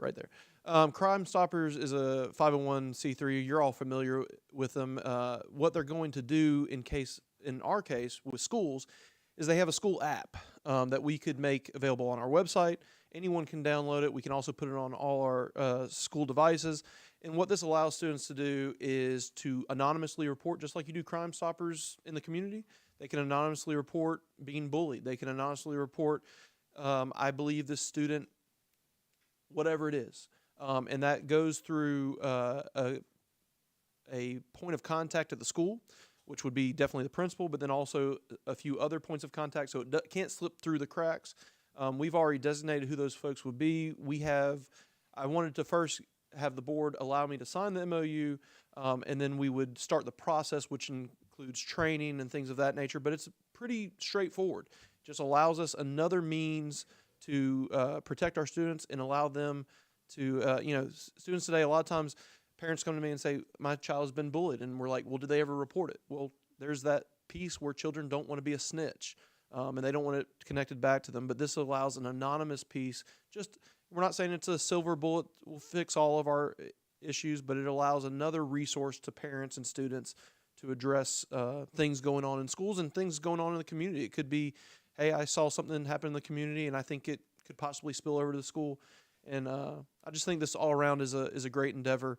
And so I'm excited about it. I'm excited about giving our kids and our staff another resource. So.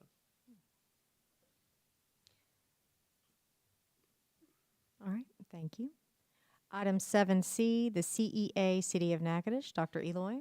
Yes, ma'am. So a few months ago, Mr. McTwire came to me about the issue of pay with the crossing guards. And so, as I mentioned to y'all last month, the crossing guards are not school employees, so we were not able to address this. But what we did is we had a meeting with Captain Brad Walker, Chief Nikeo Collins, and the mayor, and we said, hey, we do think we can help you address this. If you retain them as your employees and don't make us go through the process of adding job descriptions, we can look at subsidizing their pay. So the city is going to increase their pay, I believe, from $10 an hour to $20 an hour, which you have to realize the most that they earn in a day is 2 hours of pay a day. So we in discussions with the mayor, we said that we could take half of that, and it's not a large expense to us. I think in total, $21,000, or not to exceed $23,000. And they are very important to our schools. If we don't have them, it can be chaotic in the mornings, and sometimes it is even with them because we have so much traffic and everything. But they put themselves at risk, and they create relationships with our staff, with our students, and we think it's an important investment and not a very large investment. And it also helps us to be good partners to the city, and I believe that they will. When we need to call on them one day, I think they'll remember this. So this would just be a purchase service, right? Correct. Yeah, they will bill us. We're going to clarify in the contract with them this much clearer, because they will remain the city's employees. We will just reimburse them For 50% of the. Correct. So the money's not going directly to the employee, it goes to the city first. So all liability. Correct. Is this going to be a limited time, or is this just open-ended? If it doesn't work out, if it doesn't work out and we're not able to do our half, how do we? We could, to that point, we could put some language in there about year by year, yeah. I think that's a smart idea. I'm sorry, we actually only discussed this year because it's so emergency. We should never consider it ongoing. Okay. Item 7D, the MOU with Reach University. Dr. Eloy. Yes, ma'am. And if you don't mind, I'd like Miss Ramona Widener to come up. Y'all heard Miss Page just rave about her, so now you get to hear from her. This is another. This is a real. I'm not going to steal any of her thunder. It's just really neat. I'm excited about this. And I'm excited to be able to present to you another way for us to build a pipeline of certified teachers for the district, and through a nonprofit university, it's Reach University. And these the Louisiana Department of Education is encouraging school districts to form these partnerships, and to date, 53 school districts are utilizing Reach University as a way for school employees to earn a bachelor's degree, as well as certification in elementary and special education. The Dean of Reach University is Kimberly Eckert, who is the 2018 Teacher of the Year for the state of Louisiana. And if you know anything about Ms. Eckert, she has been a champion for increasing the number of certified teachers in the state, particularly Black and brown teachers. To date, there are about 600 paraprofessionals that are enrolled in Reach from the 53 school districts that have formed a partnership. Sabine Parish is one of those districts, and I had an opportunity to speak to Mr. Shane Wright today just to get some feedback about how it's been working for that district. But the gist of it is the people who enroll, they get on-the-job training, and that accounts for half of the coursework. So they have to spend at least 15 hours a week working directly with children. And for 2 hours a week, they have classes in the evening. So that's where the other part of their coursework is done. So it's the job embedded practice as well as the online coursework. The classes that they take are synchronous, meaning they are not just logging in and doing online coursework. They actually have courses through Zoom where the instructors are, delivering the instruction, which is very good. So they're not just having to take in the information on their own through just reading and research. So that's a little bit about the program. The other good thing is it's only $75 a month, yes, for them to enroll. So about $900 a year. So for a 4-year degree with teacher certification in elementary education and special education, they'll finish debt free for $3,600. One thing about Sabine Parish is they're actually paying for the people. They're paying the tuition for the people who are enrolled. They have about 20 paraprofessionals.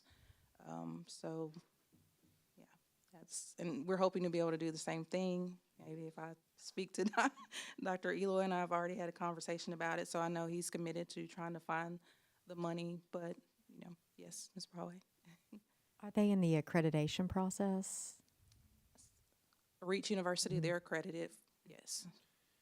What's also exciting about this is not only is this beneficial to the district, and to the point about us paying for it, we discussed it earlier, and we actively want to do that, but we would want to put a little caveat that you got to stick with us for a little while. Yes.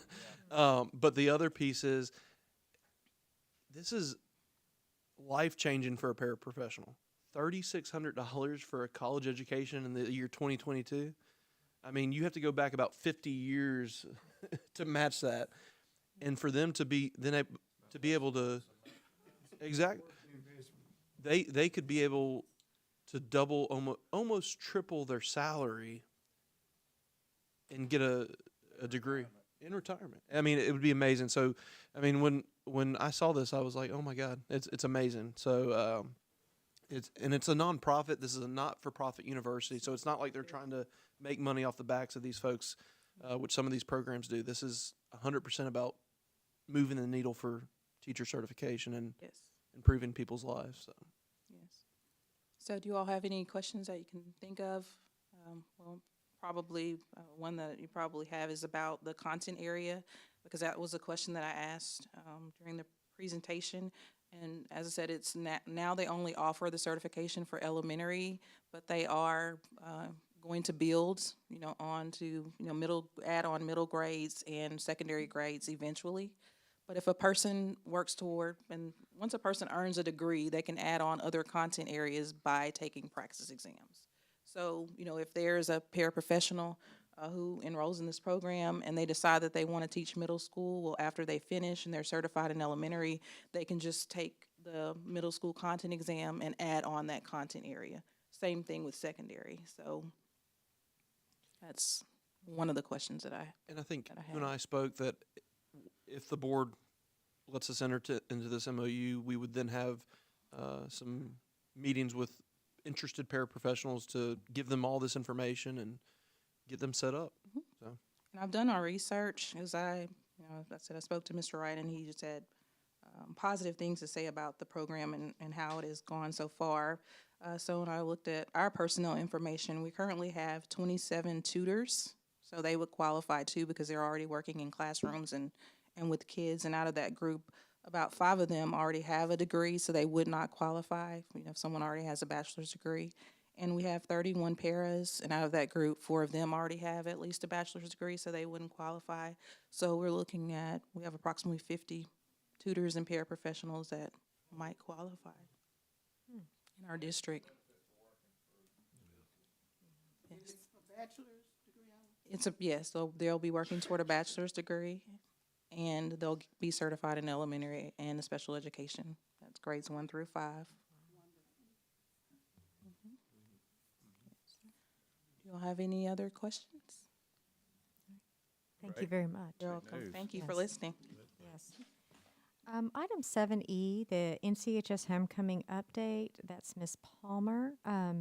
Were you wanting to wait until the conclusion of events? Not really.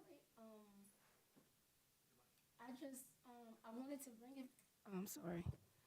I wanted to bring it before the board because, and it could be for discussion, not update, because I have no update. I've been getting a lot of calls and people coming up to me asking why homecoming had been changed, the pep rally and the presentation of the court from the riverbank now is at the school. I didn't have any answers for them. And I talked with Dr. Eloy. He didn't have any answers, but he was kindly enough to give me Principal Coleman's number.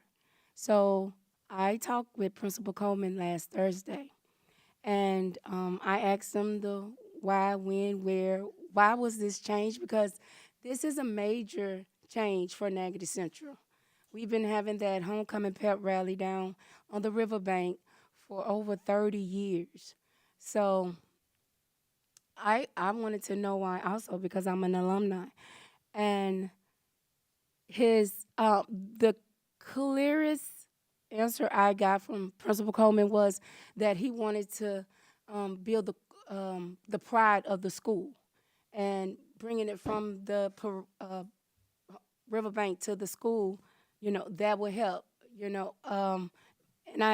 and he's so proud of the changes, and he thanked the board. And it's wonderful changes out there. But I told him that my constituents had concerns.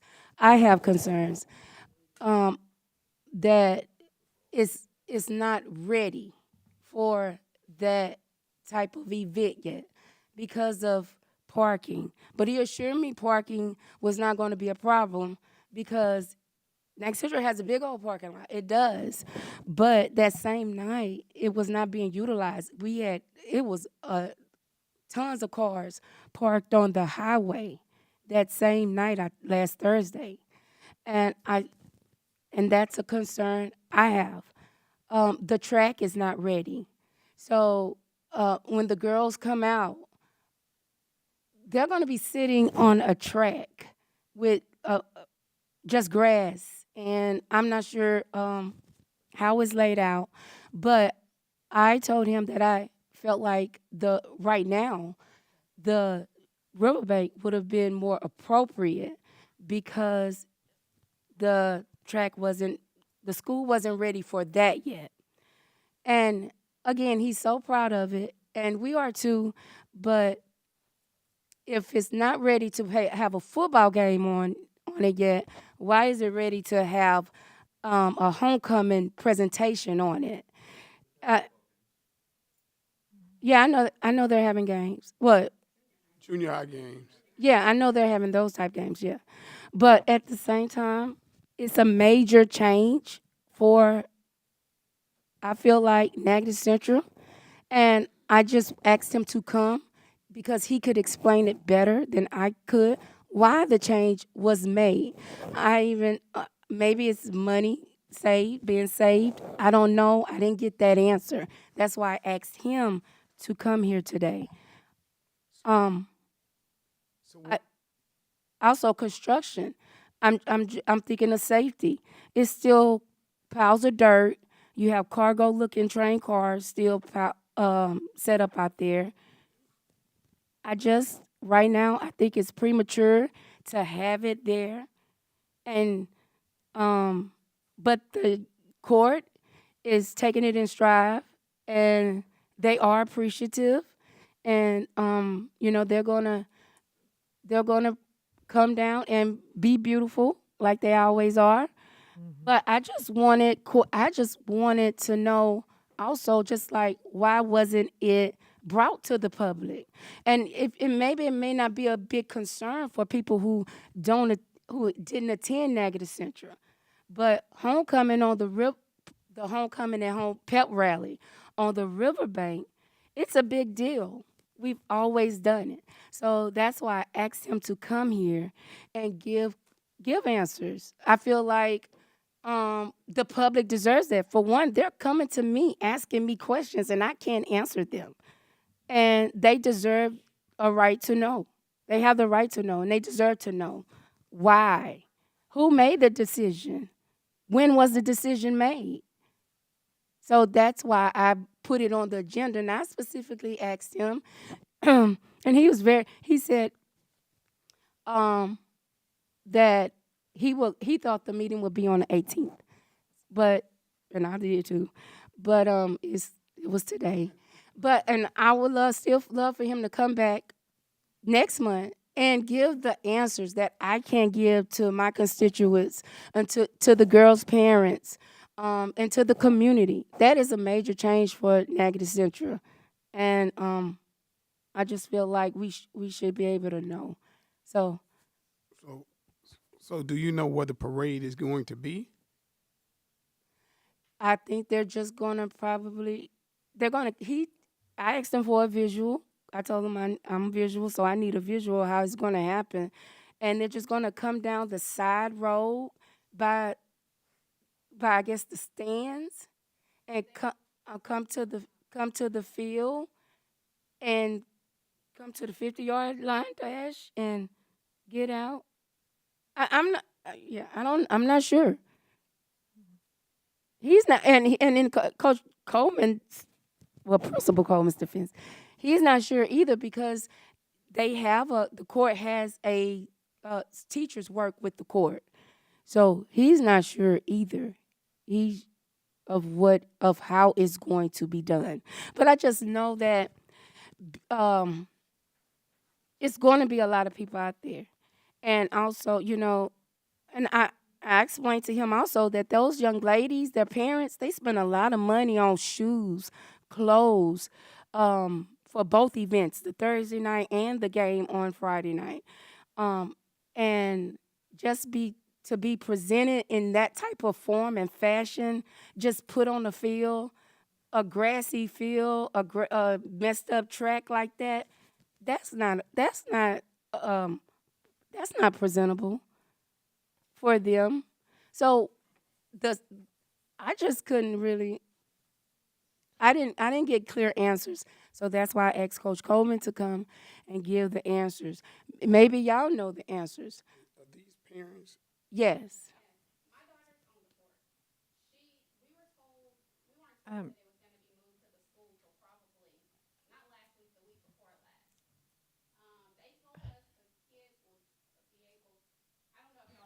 Public comments require a form be Yes. submitted on the agenda item before the meeting begins.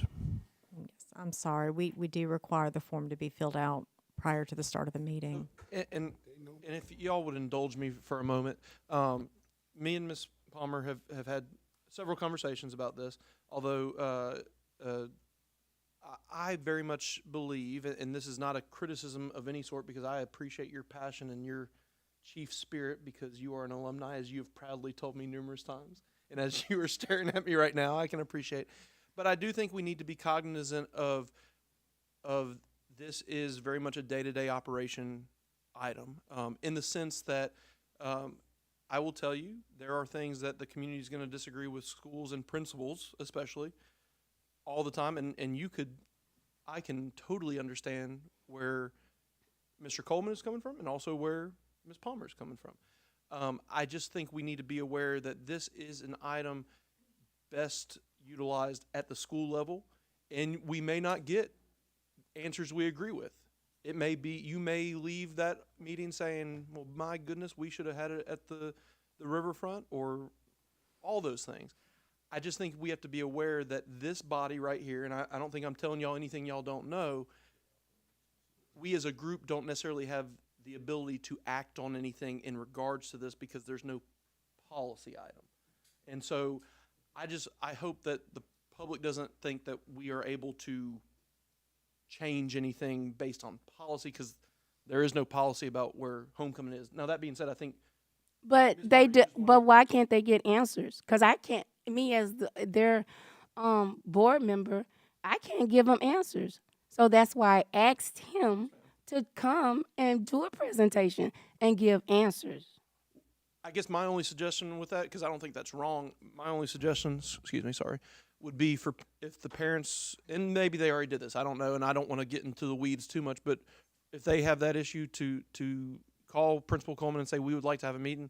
And if there's ever a parent who says, hey, we weren't able to have a meeting, that's when the next step is to call me and say, hey, we tried to facilitate this, and for whatever reason, it didn't happen. Can you help us with that? And I will tell you the thing I feel strongly about is principals always being at the disposal of their community, because we're not always going to agree on things, but I do think, to your point, people deserve to understand the why behind things. If you make a change, we should be able to let them know why we're doing that. And we may still leave it disagreeing, but I think people want to be heard, they want to be valued, and they want some input at times. Again, we may still leave disagreeing, but I think they deserve that as well.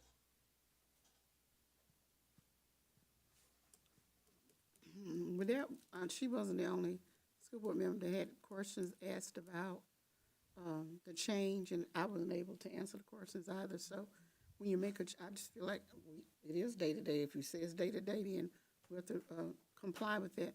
But if there's a major change made of that nature, there should be, and we can't say that, but just to keep down confusion and answer people's questions in general so that they'll feel more comfortable about why the change occurred.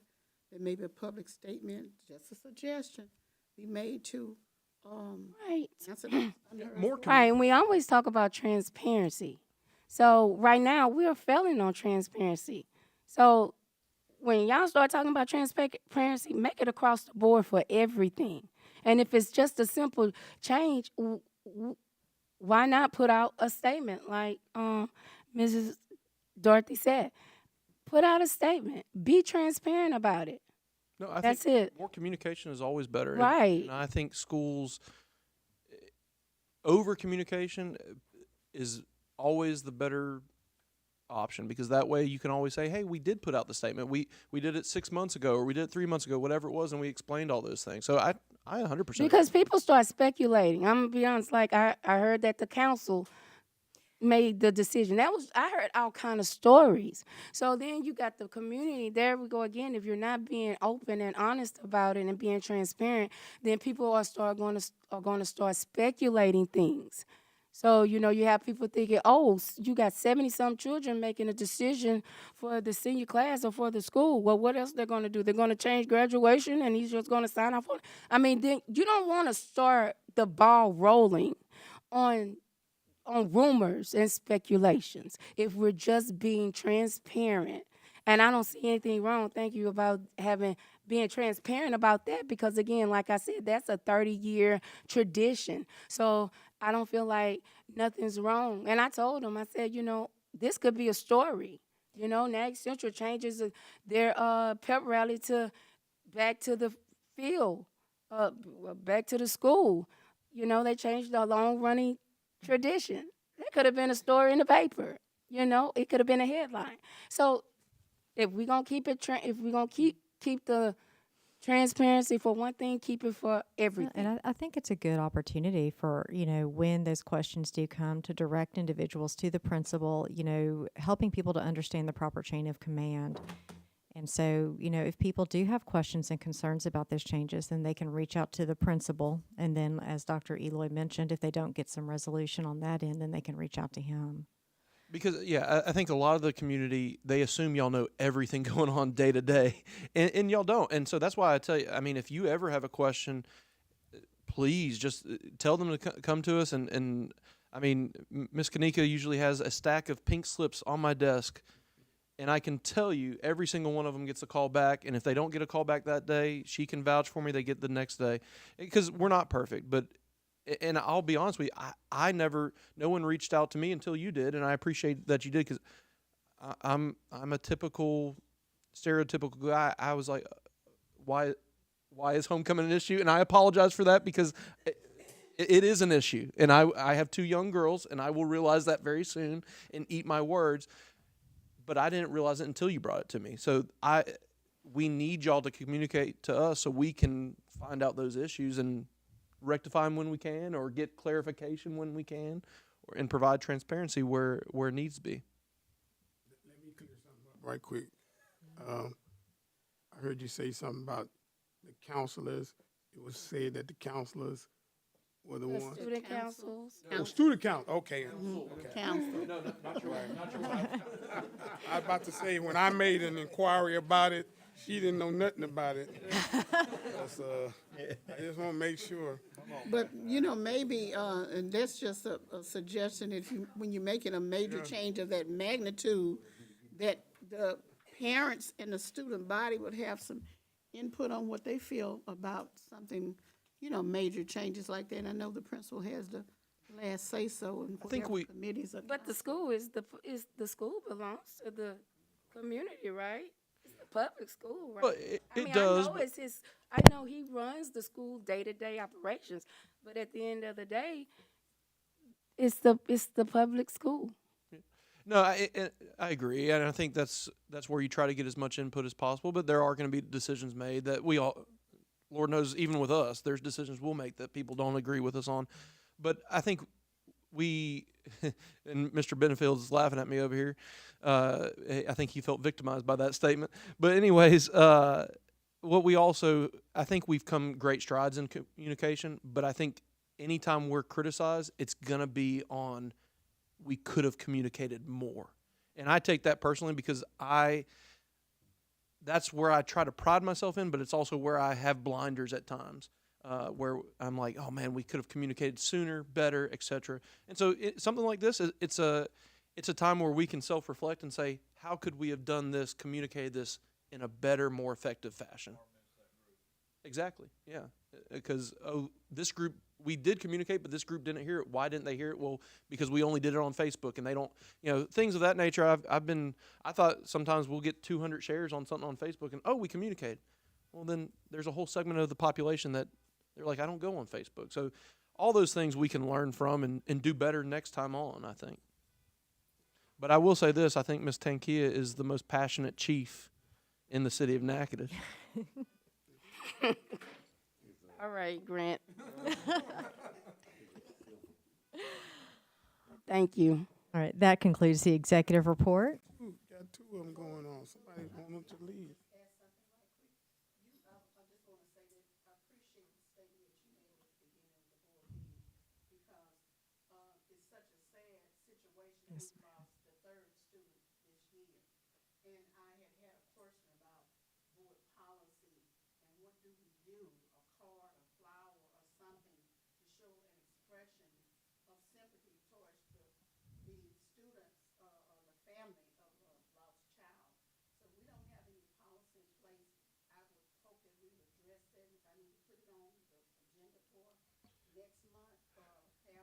I would actually refer it to the policy committee, because right now we're going through all those policies.